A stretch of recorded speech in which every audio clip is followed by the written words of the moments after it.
माणसाने माणसाशी माणसा सम वागणे. हीच आमुची प्रार्थना, हेच आमुचे मागणे. नमस्कार विद्यार्थी मित्रांनो, आज आपण शिकणार आहोत त्रिकोणाचा गुणधर्म म्हणजेच त्रिकोणाचे प्रमेय, property of triangle. Property of triangle काय आहे प्रमेय? कोणत्याही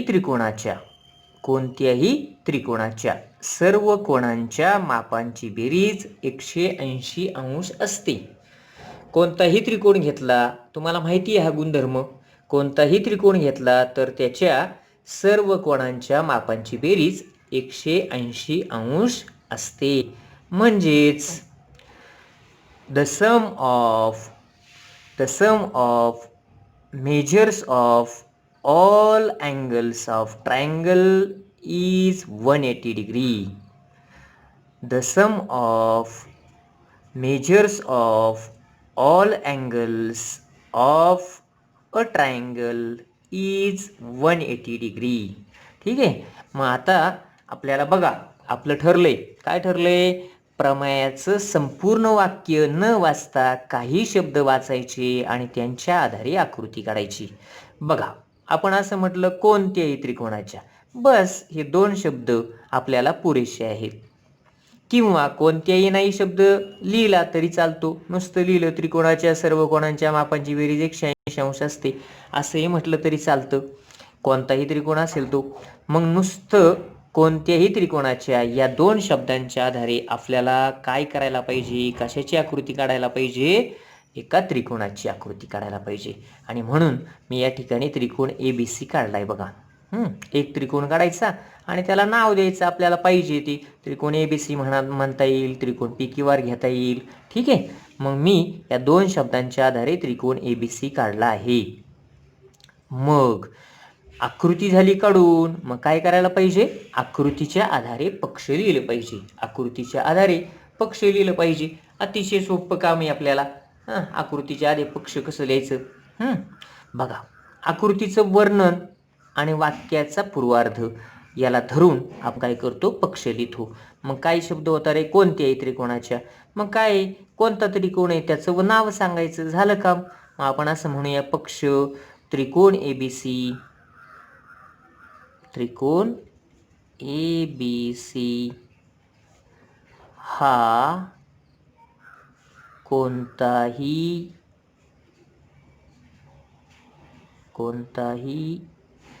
एक त्रिकोण आहे. कोणताही एक त्रिकोण आहे. झालं काम. बघा, पक्ष अतिशय सोपं आहे. पक्ष आपण असं लिहिले, त्रिकोण ABC हा कोणताही एक त्रिकोण आहे. म्हणजे त्रिकोण ABCचं काय फारसं वर्णन करायची गरज नाही, एकदम सोपं आहे. त्रिकोण ABC हा कोणता एक त्रिकोण आहे, त्याच्यामध्ये काहीही विशेष दिलेलं नाही. जर दिलं असतं तर आपण मात्र इथं कोणता एक त्रिकोण म्हणायच्या ऐवजी डायरेक्ट लिहिलं असतं त्रिकोण ABC मध्ये अमुक अमुक महत्त्वाची गोष्ट आहे. परंतु तसं काहीही दिलं नाही म्हणून आपण लिहिलेलं नाही. मग गिवन आपल्याला असं म्हणायला लागेल, triangle ABC is any one triangle. Triangle ABC is any one triangle. ठीक आहे. किंवा नुसतं थोडंसं लिहिलं तरी चालेल, ट्रायंगल ABC इज गिवन असं म्हटलं तरी चालतं, काय प्रॉब्लेम नाही. ठीक आहे. मग आता पुढे जाऊया साध्याकडं. पण साध्यासाठी आपल्याला वाक्य पुन्हा वाचलं पाहिजे. कोणत्याही त्रिकोणाच्या इथपर्यंतचा जो भाग आहे तो आपला पूर्वार्ध आहे, त्याला आपण पक्ष म्हणतो. तिथून पुढचा जो भाग आहे त्याला वाक्याचा उत्तरार्ध म्हणतात. आणि तो आहे सर्व कोणांच्या मापांची बेरीज 180 अंश असते. आणि मग साध्यामध्ये आपल्याला सर्व कोणांची बेरीज लिहावी लागेल. सर्व कोण, त्रिकोणाचे सर्व कोण राहिलेले आहेत आपल्याला. सर्व किती आहेत? 3 कोण आहेत. मग त्या तिघांच्या मापांची बेरीज लिहायची. मग आपण एक एक घेऊन आपण मग पहिल्यांदा घेऊया आपण कोण ABC. मग आपण इथे लिहू शकतो माप कोण ABC. आता तुम्हाला 3 कोणापैकी त्यांचा क्रम कसाही लावला तरी चालणार आहे, त्यामुळे आपण पहिल्यांदा ABC घेऊया. चालेल. साध्य माप कोण ABC अधिक माप कोण BAC घेऊ आपण वरचा. मापकोन PAC अधिक एकच राहिला, या कोणाचं नाव काय होईल रे? कोन ACB. मापकोन ACB बरोबर 180 अंश. 180 अंश दाखवायचे ना आपल्याला. सर्व कोणांच्या मापांची बेरीज किती असते? 180 अंश असते. हे आपलं साध्य आहे, हे आपल्याला सिद्ध करायचं आहे. ठीक आहे, बघा. To prove measure of angle ABC plus measure of angle BAC वरच्या बाजूचा आहे plus measure of angle ACB उजव्या बाजूचा बरोबर किती आहे? 180 डिग्री. हे आपलं साध्य आहे. समजलं का तुम्हाला इथपर्यंत? मग आता पुढचा भाग. आता आपल्याला मी रचना शब्द लिहून ठेवला आहे, म्हणजे तुम्हाला प्रश्न पडला असेल रचना करायची की काय? बरोबर, आपल्याला या ठिकाणी रचना करायची. आता का रचना करायची? तर थोडंसं आता मी सांगतो तुम्हाला. आपलं नेहमीप्रमाणे सिद्धता मांडायला घ्यायची आपल्याला. मग सिद्धता मांडताना आपण पहिलं काम काय करतो? साध्याला प्रश्न विचारतो. काय विचारतो साध्याला? मला काय करायचं? ह्या साध्याला प्रश्न विचारायचा, मला काय करायचे आहे. मग साध्य सांगेल तुम्हाला की बाबा तुला 3 कोणांच्या मापांची बेरीज 180 अंश दाखवायची आहे. मग आपण म्हणायचं कोणत्या? त्याचं वर्णन आहे बघा. मापकोन ABC, मापकोन BAC आणि मापकोन ACB ह्या तिघांची बेरीज करायची आणि ती किती आली पाहिजे? 180 अंश. ती किती आली पाहिजे? 180 अंश. मग सोपं आहे, आपल्याला प्रत्येक कोणाची माप तरी काढलं पाहिजे आणि तिघांची बेरीज केली पाहिजे, असा आपला त्याचा अर्थ होतो. ठीक आहे, परंतु आपल्याला माप काढून प्रॅक्टिकली करायचं नाही आहे. तिघांच्या मापं जर आपण खरोखर मोजली कोण मापं घेऊन, तर आपल्याला नक्कीच कळेल की 180 बेरीज येते. परंतु आपल्याला काही प्रमाणांचा वापर करायचा आहे, काही गुणधर्मांचा वापर करायचा आहे आणि त्यांच्या आधारे सिद्ध करून दाखवायचे की 3 कोणांची बेरीज म्हणजे त्रिकोणाच्या 3 कोणांची बेरीज 180 अंश येते. प्रत्यक्ष मोजण्याची गरज नाही. मग आता आपल्याला तुम्ही म्हणाल मग काय करायचं? तर असं आहे की अशा प्रकारचं साध्य आपण कधी पाहिलेलं नाही. परंतु तुम्हाला एक गोष्ट माहिती आहे. काय माहिती आहे? असा कधी गुणधर्म झालाय का? असं साध्य नाही आपण सिद्ध केलं, पण असा काही गुणधर्म झालाय का की ज्याच्या उजव्या बाजूला 180 अंश आहे आणि डाव्या बाजूला कोणांची बेरीज आहे? डाव्या बाजूला कोणांची बेरीज आणि उत्तर येतं 180. मग तुम्हाला नक्कीच आठवत असेल की आपण एक गोष्ट शिकलो होतो बघा. पूरक कोण शिकलो होतो. पूरक कोणांची म्हणजे कोणांच्या जोड्या शिकलो होतो आपण आणि कोणांच्या जोड्यामध्ये एक गोष्ट शिकलो होतो आपण. काय रे? पूरक कोण. ज्या 2 कोणांच्या मापांची बेरीज 180 अंश असते त्यांना पूरक कोण म्हणतात. मग आकृतीमध्ये कुठं पूरक कोण झालेत का ते बघितले पाहिजेत. तर आकृतीमध्ये कुठेही पूरक कोण झाले नाहीत. किंवा आपण अजून एक गोष्ट शिकलो होतो. 2 समांतर रेषांना एका छेदिकेने छेदला असता तयार होणारे आंतरकोन पूरक असतात. पण इथे 2 समांतर रेषा आहेत का? नाहीत. म्हणजे आंतरकोनाचा गुणधर्म देखील इथे वापरता येणार नाही. मग जायचं पुढं. रेषीय जोडीतील कोण. बघा मी काय म्हटलं तुम्हाला की मला असा गुणधर्म पाहिजे की ज्याच्यामध्ये कोणांच्या मापाची बेरीज 180 अंश येते. मग असा गुणधर्म आपण बघितला. पूरक कोणांचा गुणधर्म इथे पूरक कोण झाले नाहीत म्हणून वापरता येत नाही. मग आंतरकोणांचा गुणधर्म इथे आंतरकोणही झाले नाहीत म्हणून वापरता येत नाही. आणि आता तिसरा गुणधर्म आहे रेषीय जोडीतील कोणांचा गुणधर्म. तुम्हाला माहिती आहे अँगल्स इन लिनियर फेअर त्यांचा गुणधर्म काय आहे? रेषीय जोडीतील कोणांच्या मापांची बेरीज 180 अंश असते. म्हणजे रेषीय जोडीतील कोणांचा गुणधर्म तरी वापरला पाहिजे किंवा आंतरकोणांचा गुणधर्म तरी वापरला पाहिजे किंवा पूरक कोणांचा गुणधर्म वापरला पाहिजे. असे 3 पर्याय आपल्यासमोर आहेत. परंतु आपल्याकडे इथे ह्या आकृतीमध्ये आंतरकोणही दिसत नाहीत. आता आंतरकोण आहेत असं म्हणता येईल आपल्याला. कोण A कोण B हे आंतरकोण आहेत. रेषा AC आणि रेषा BC धरली आणि रेषा AB ही छेदिका धरली तर आंतरकोण आहेत, पण ते पूरक नाहीत. कारण पूरक कधी होतात? 2 रेषा समांतर पाहिजे आणि रेषा ह्या ठिकाणच्या 2 आहेत. रेषा AC आणि रेषा BC ह्या काही समांतर नाही आहेत. मग आपल्याला जर आंतरकोणाचा गुणधर्म वापरायचा असेल किंवा रेषीय जोडी जरी करायची असेल तर आपल्याला काहीतरी रचना करण्याची आवश्यकता आहे. आणि म्हणून आपल्याला तहान लागली, आपल्याला आंतरकोण तरी करायचे आहेत किंवा आपल्याला रेषीय जोडी तरी करायची आहे. म्हणून आपल्याला या ठिकाणी रचना केली पाहिजे. आणि म्हणून मी या ठिकाणी रचना करणार आहे. एकदम सोपी रचना आहे बघा. काय करतो? बिंदू ए मधून जाणारी आपल्याला एक रेषा काढायची. बिंदू ए मधून जाणारी एक रेषा काढायची. सांगतो मी कशी काढायची ती बघा. रचना चालली आपली. डॉटेड लाईन काढायची. रचना आपण नंतर केलेली असते म्हणून डॉटेड लाईन काढायची असते. बघा या ठिकाणी आपण रचना केलेली आहे, डॉटेड लाईन आहे. आता त्या रचनेचं वर्णन करूया आपण. काय केली रचना मी? बिंदू ए मधून जाणारी व रेख बीसीला, रेख बीसी दिसला का इथे? रेख बीसीला समांतर असणारी रेषा काढली. तिचं नाव आपण ठेवूया रेषा डीई. अशा पद्धतीने आपण रचना केली. ठीक आहे. मग रचना आपण या ठिकाणी लिहूया. रचना काय रचना केली आपण? बिंदू ए मधून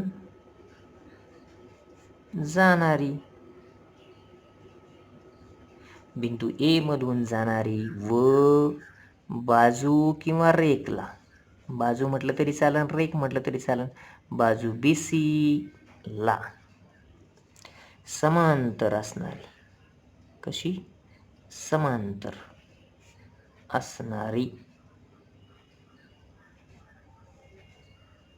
समांतर असणारी रेषा कोणती काढली? डी. रेषा डीई काढली. अशी आपल्याला रचना लिहायची आहे. ठीक आहे. समजलं? ठीक आहे. रचना झाली आपली. आता इंग्लिशमध्ये असं म्हणायचं, draw a line DE passing through point A. Draw a line DE passing through point A and parallel to segment BC किंवा साईड BC असं म्हणायचं आहे बघा. Construction, draw a line DE passing through point A and parallel to side BC. ठीक आहे. रचना आपली पूर्ण झाली.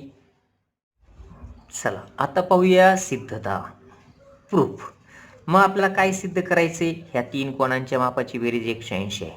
ठीक आहे ना. मग आता या ठिकाणी तुम्हाला मी म्हणत होतो, मी रेषीय जोडीतील कोण तयार करून घेतले बघा बरं. कोण DAB, कोण BAC आणि कोण EAC. या ठिकाणी तुम्हाला तीन कोण दिसत आहेत. पहिली गोष्ट हा एक कोण आहे बघा, याचं नाव आहे कोण DAB. त्यानंतर उजव्या हाताला दुसरा कोण आहे कोण EAC आणि त्यांच्यामध्ये एक कोण इथे दिसला. हे तीन कोण आहेत कोण BAC. हे तीन कोण जे आहेत ते रेषीय जोडीतील आहेत. म्हणजे हे जे तीन कोण आहेत त्यांना म्हणायचं अँगल्स इन लिनियर पेअर. आता तुम्ही म्हणाल की दोनच कोण रेषीय जोडीत असतात. असं काही नाही.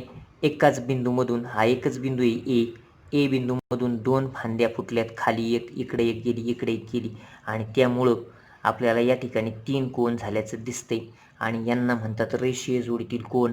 मग ह्या तिघांच्या मापांची बेरीज किती असणार? 180 असणार. पण प्रश्न असा येतो की कोण DAB अधिक माप कोण BAC अधिक माप कोण CAE यांची बेरीज 180 येईल. पण आपल्याला त्यात फक्त कोण BAC मिळाला.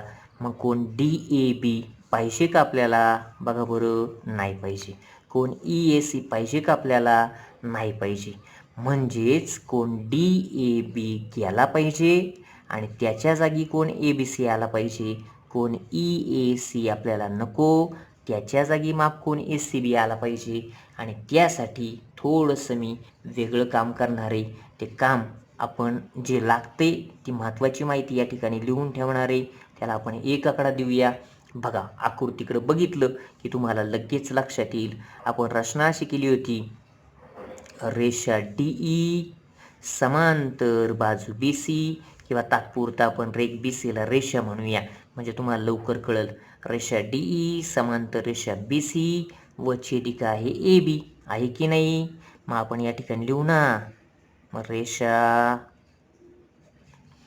DE समांतर बाजू BC किंवा रेषा BC व छेदिका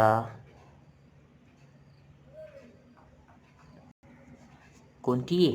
AB व छेदिका AB आहे की नाही मला सांगा. आहे, छेदिका AB आहे. कशावरून? तुम्ही या ठिकाणी असं म्हणू शकता, रचना केली होती ना, ए मधून जाणारी व बाजू BCला समांतर असणारी रेषा DE काढली होती. मग रचना असं कारण तुम्ही देऊ शकता रचनेवरून. ठीक आहे, समजलं इथपर्यंत? आणि मग आता आपल्याला महत्त्वाचं वाक्य मिळणार आहे 2. म्हणून काय झालं बघा, आता नीट समजून घ्या. रेषा DE समांतर बाजू BC व छेदिका AB आहे आणि त्यामुळे या ठिकाणी एक कोन झालाय, त्याला मी डबल खून करतोय. आणि या ठिकाणी एक कोन झालाय, याला एक डबल खून केली, म्हणजे ते कोन एकरूप झाले. आता तुम्ही म्हणाल कशावरून? आठवायला पाहिजे, तुम्हाला आठवायला पाहिजे. 2 समांतर रेषा आहेत की नाही रे? आहेत. त्यांना एका छेदिकेने छेदलं का? छेदलं. मग हे 2 कोन कोणत्या प्रकारचे तयार झाले? 2 समांतर रेषांना एका छेदिकेने छेदले असता वेगवेगळ्या प्रकारच्या कोनांच्या जोड्या तयार होतात. त्यातले हे 2 कोन कोणत्या प्रकारचे आहेत बघा बरं. कोणत्या प्रकारचं अक्षर झालं बघा, मी फिरवलाय पेन. कोणतं अक्षर आहे हे? झेड अक्षर. आणि तुम्हाला माहितीच आहे, झेड अक्षरातील कोनांनाच आपण काय म्हणतो? व्युत्क्रम कोन म्हणतो, किंवा त्याला आपण म्हणतो अल्टरनेट अँगल्स. अल्टरनेट अँगल्स म्हणजे या ठिकाणी अल्टरनेट अँगल फॉर्म झालेले आहेत, व्युत्क्रम कोन तयार झालेले आहेत. आणि मग तुम्हाला माहितीच आहे, 2 समांतर रेषांना एका छेदिकेने छेदले असता तयार होणारे व्युत्क्रम कोन एकरूप असतात, म्हणजेच समान मापाचे असतात. मग आपण असं लिहू ना, मापकोन DAB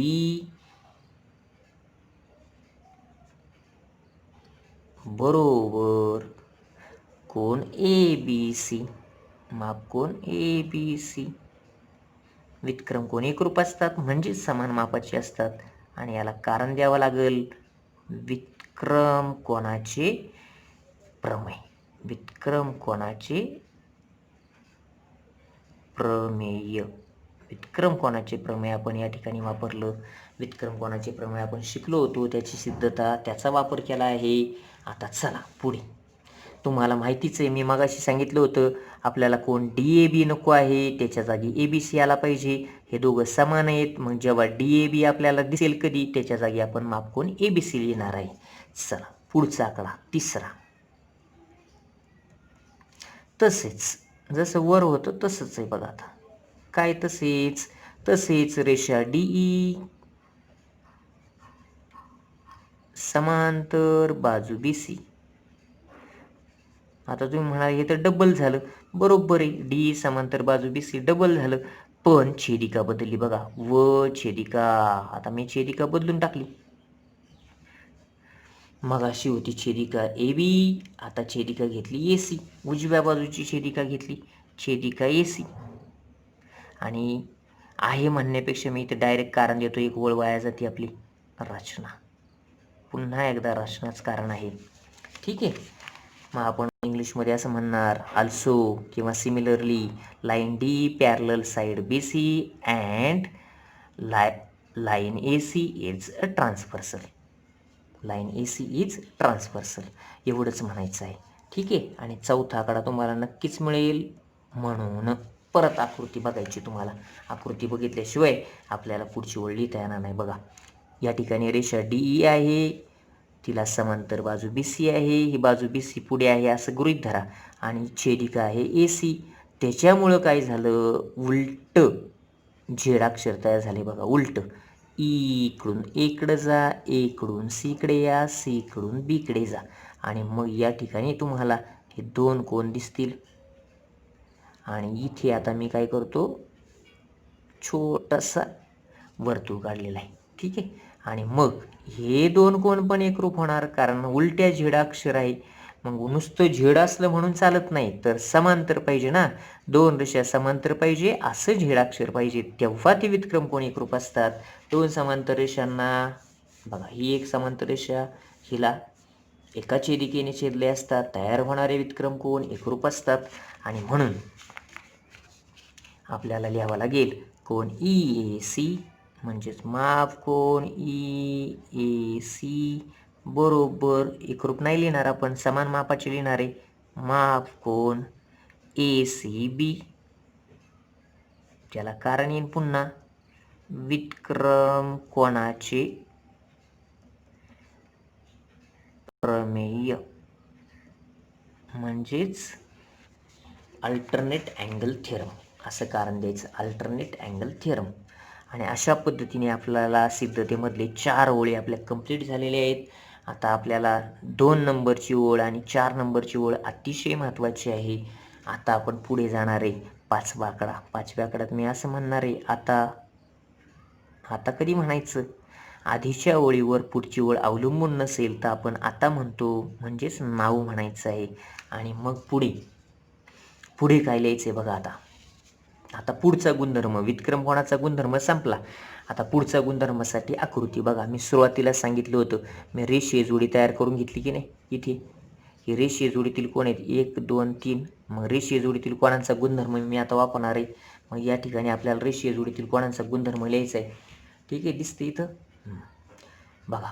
कोन DAB, मग इथे माप कोन DAB अधिक माप कोन मधला कोन BAC अधिक तिसरा कोन EAC माप कोन EAC बरोबर 180 अंश. तुम्ही म्हणाल इथं कुठे दिले 180 अंश, आपल्याला गुणधर्म माहिती आहे ना. रेषीय जोडीतील कोणांच्या मापांची बेरीज 180 अंश असते. याला कारण मात्र मला जागा नाही राहिली, खाली देतो. रेषीय जोडीतील कोन,